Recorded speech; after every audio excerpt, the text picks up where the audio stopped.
بسم الله الرحمن الرحيم نحمده ونصلي على رسوله الكريم أما بعد باب صفة وضوء النبي صلى الله عليه وسلم. Le chapitre sur la façon d'accomplir le wuzu du saint prophète sallallahu alayhi wa sallam. Par la grâce d'Allah, aujourd'hui nous commençons un chapitre très très important. C'est le chapitre que l'on devait même le faire. La raison pour laquelle on lit ce chapitre, c'est la pureté, c'est justement pour pouvoir accomplir le wuzu. Étant donné que tout d'abord, avant le wuzu en général, on va aux toilettes et puis on doit se purifier, etc. Alors l'auteur Imam Abu Daoud, alayhi rahmat, il a expliqué toutes les actions qui précéderont le wuzu.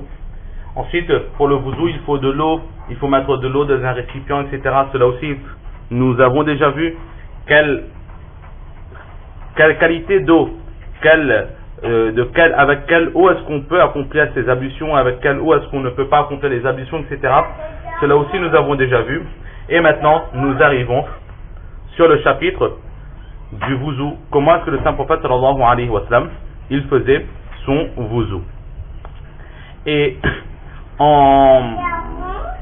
apparemment, le chapitre que nous allons voir, c'est tout simplement l'un des plus grands chapitres de ce livre du Abu Daoud Sharif. Imam Abu Daoud va nous présenter énormément de hadiths, tout cela pour montrer justement l'importance du wuzu dans la religion de l'islam. Car l'adoration le plus important, c'est la prière, et la prière ne sera acceptée qu'avec le wuzu. De ce fait, il va mettre en avant énormément de récits qui vont parler de la façon de faire le wuzu, afin que, Inch'Allah, lorsque nous allons accomplir notre prière, alors notre wuzu sera correctement accompli. Et aussi, dans ce chapitre, Imam Abu Daoud va surtout mettre en avant les récits de Hazrat Osman radiallahu ta'ala an. En fait, il y a deux éminents compagnons, un Hazrat Osman et le second c'est Hazrat Ali radiallahu ta'ala anhuma, qui vont nous enseigner le wuzu du saint prophète sallallahu alayhi wa sallam.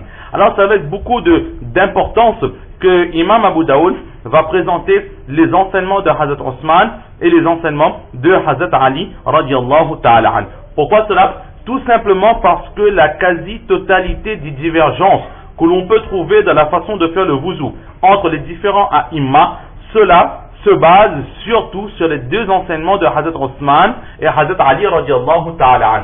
Par rapport à cela, en voyant ces deux enseignements, nous aurons une vision quasi totale et complète de toutes les façons de faire le wuzu selon les quatre écoles juridiques, c'est-à-dire de l'école de Imam Abu Hanifa, Imam Shafi, Imam Malik et Imam Ahmad ibn Hanbal alayhimur rahma. Donc là c'est le chapitre. Il y aura énormément de hadiths. Aujourd'hui nous allons voir le premier hadith simplement, et on va voir les faraïs du wuzu exactement, quelques petites divergences, et ensuite au fur et à mesure que nous allons avancer de ce chapitre, nous verrons les autres divergences qui peuvent exister. Alors le premier hadith que nous avons, c'est وبه قال حدثنا الحسن بن علي الحلواني قال حدثنا عبد الرزاق قال أخبرنا معمر عن الزهري عن عطاء بن يزيد الليثي عن حمران ابن أبان مولى عثمان بن عفان رضي الله تعالى عنه أجمعين قال رأيت عثمان بن عفان رضي الله تعالى عنه توضأ فأفرغ على يديه ثلاثا فغسلها ثم تمضمض واستنثر وغسل وجهه ثلاثا وغسل يده اليمنى إلى المرفق ثلاثا ثم اليسرى مثل ذلك ثم مسح رأسه ثم غسل قدمه اليمنى ثلاثا ثم اليسرى مثل ذلك ثم قال رأيت رسول الله صلى الله تعالى عليه وعلى آله وسلم توضأ مثل ذلك وضوئي هذا ثم قال من توضأ مثل وضوئي هذا ثم صلى ركعتين لا يحدث فيهما نفسه غفر الله له ما تقدم من ذنبه. Imam Abu Daoud rapporte de son professeur Hassan fils de Ali al-Halwani, qui rapporte de Abdul Razzaq, qui rapporte de Ma'mar, qui rapporte de Zuhri, qui rapporte de Ata fils de Yazid al-Laythi, qui rapporte de Humran fils de Aban. Et Humran et fils de Aban, il était tout simplement l'esclave de Hazrat Osman radiallahu ta'ala an, qui dit que j'ai vu mon maître Hazrat Osman radiallahu ta'ala an faire son wuzu. Et Hazrat Osman, comment est-ce qu'il faisait le wuzu? Il versait de l'eau sur ses deux mains en 3 fois. Ensuite, il va laver ses deux mains, puis il lavera sa bouche, il nettoiera son nez, lavera son visage par 3 fois, sa main droite jusqu'au coude par 3 fois, son bras gauche de la même façon, c'est-à-dire jusqu'au coude par 3 fois. Ensuite, il fera le massage de sa tête. Il va ensuite laver son pied droit en 3 fois, son pied gauche de la même façon, c'est-à-dire en 3 fois. Et ensuite, il dira que j'ai vu le saint prophète sallallahu alayhi wa sallam faire les ablutions comme je viens de le faire. Et le prophète sallallahu alayhi wa sallam a dit, celui qui va faire le wuzu de la même façon que je fais. C'est-à-dire Osman, radiallahu ta'ala, dit que le prophète sallallahu alayhi wa sallam, il a dit que celui qui fera le wuzu du saint prophète sallallahu alayhi wa sallam. Et le wuzu du saint prophète sallallahu alayhi wa sallam, c'est quoi? C'est la façon dont Hazrat Osman, radiallahu ta'ala, il vient de faire. Donc c'est la tradition que nous venons de faire en ce moment. Alors il a dit celui qui fera ce wuzu-là, et ensuite il fera 2 rakats de namaz, dans lequel il ne discutera pas avec son ego. C'est-à-dire, il ne se laissera pas tenter par les wasawis, par les influences sataniques, par les pensées. Il ne se noiera pas dans ses pensées, mais restera concentré dans sa prière. Allah subhanahu wa ta'ala lui pardonnera tous ses péchés antérieurs. Donc, il y a dans ce hadith plusieurs points à voir. Le point le plus important, c'est le wuzu de Hazrat Osman radiallahu ta'ala qui dit que c'est le wuzu du saint prophète sallallahu alayhi wa sallam. Tout d'abord, Imam Hazrat Osman radiallahu ta'ala, il va verser de l'eau sur ses mains en 3 fois. Apparemment, fa'afraga ala yadayhi, il va laver ses 2 mains en 3 fois. En apparence là, on peut voir que Hazrat Osman radiallahu ta'ala, il va laver ses 2 mains en même temps. C'est-à-dire comme nous par exemple, on ouvre le robinet et puis on met les 2 mains sous l'eau du robinet et de cette façon, on a lavé les 2 mains en même temps. Mais dans beaucoup d'autres récits, on retrouve qu'il a versé de l'eau non pas sur ses 2 mains, mais il a versé de l'eau sur sa main gauche avec sa main droite. Il a versé de l'eau sur sa main gauche avec sa main droite. Ce qui veut dire que on lave d'abord la main droite et ensuite on va laver la main gauche. Et lorsqu'on aura donc lavé la main droite, c'est là qu'on va laver la main gauche.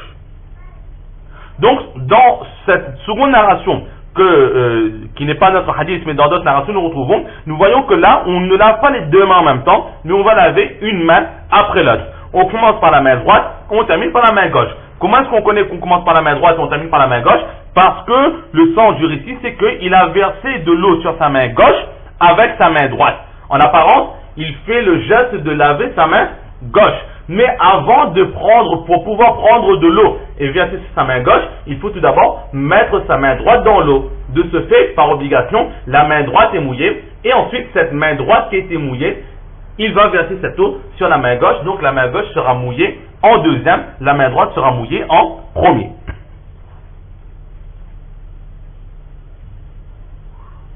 Et il y a une autre façon aussi que l'on pourrait dire qu'on lave les mains. Là, c'est quoi? C'est qu'on a pris de l'eau dans un récipient et on l'a versé sur un membre. Et il y a une seconde façon de le faire, c'est tout simplement de tremper ses mains dans le récipient. Comme nous, par exemple, on ouvre le robinet, on met les 2 mains dessous. Si par exemple, on a un seau ou bien une bassine ou quelque chose de ce genre, alors on va tremper. Si par exemple, nous n'avons pas beaucoup d'eau et là, on a de l'eau dans une bouteille, alors on va verser de l'eau. 2 solutions. Ou bien on lave les 2 mains en même temps comme on fait pour sous le robinet, ou bien on rince d'abord la main droite et ensuite on met de l'eau dans sa main droite et on la verse sur la main gauche et ensuite on frotte bien. De cette façon, la main droite aurait été lavée en premier et la main gauche aurait été lavée en deuxième.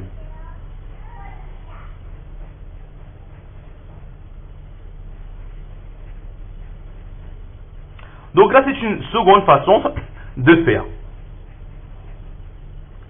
Et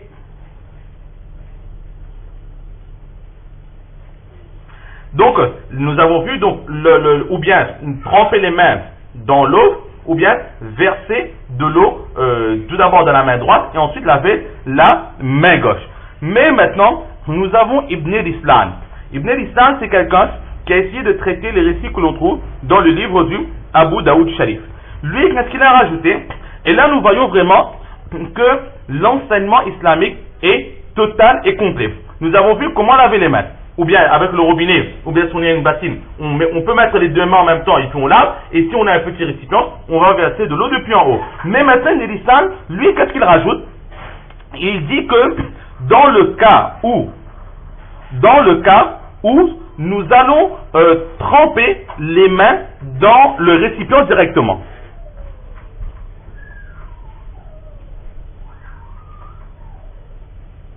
Dans le cas où nous allons tremper les mains directement dans le récipient, alors dans ce cas, il sera préférable de mettre le récipient à gauche de la personne qui fera le wuzu. Et si par exemple, on prend de l'eau et on verse sur nos membres, par exemple à l'aide d'une bouteille ou un truc comme ça, dans ce cas, il sera préférable de mettre cette bouteille-là ou bien ce récipient à la droite de celui qui fait le wuzu. Là, nous avons une autre information que Ibn Lissan nous donne, et Mufti Aqil nous dit justement Layluha wa naharuha sawa, que tous les enseignements islamiques sont complets. Il n'y a aucun manquement. Là aussi, pour quelque chose de si simple que lorsqu'on fait le wuzu, on a plusieurs possibilités, ou bien tremper ses mains directement dans le récipient si c'est une grande bâtisse, et si c'est un petit récipient dans lequel le membre ne peut pas entrer, alors on va verser de l'eau sur le membre comme à l'aide d'une bouteille. Mais là aussi, où va se positionner la bouteille? Là aussi, on nous a enseigné. On répète, si par exemple, on va tremper les mains directement dans le récipient, alors l'eau sera à gauche de la personne qui fera le wuzu. Et si on prend de l'eau et on verse depuis en haut, comme par exemple avec une bouteille, à ce moment-là, cette eau sera à droite de la personne qui fait le wuzu. Souvent, par exemple, on va en pique-nique, on est en vacances, on est dans un endroit où il n'y a pas de l'eau courante, alors on prend ses précautions et on emmène de l'eau. Et là, lorsqu'arrive l'heure de faire la prière, pour faciliter, quelqu'un va verser un petit peu d'eau et petit à petit, on va se laver les membres, on va faire le wuzu et cette personne va verser de l'eau petit à petit au fur et à mesure qu'on aura besoin. Alors là, l'enseignement justement, pour être complet de son wuzu, ce serait de dire à cette personne qui va nous aider en versant de l'eau pour nous, de se tenir à droite de nous, de façon à ce qu'on ait pratiqué vraiment la totalité de cet enseignement sur le wuzu. Là, c'est la première chose, le lavage des mains lors du wuzu. Maintenant, laver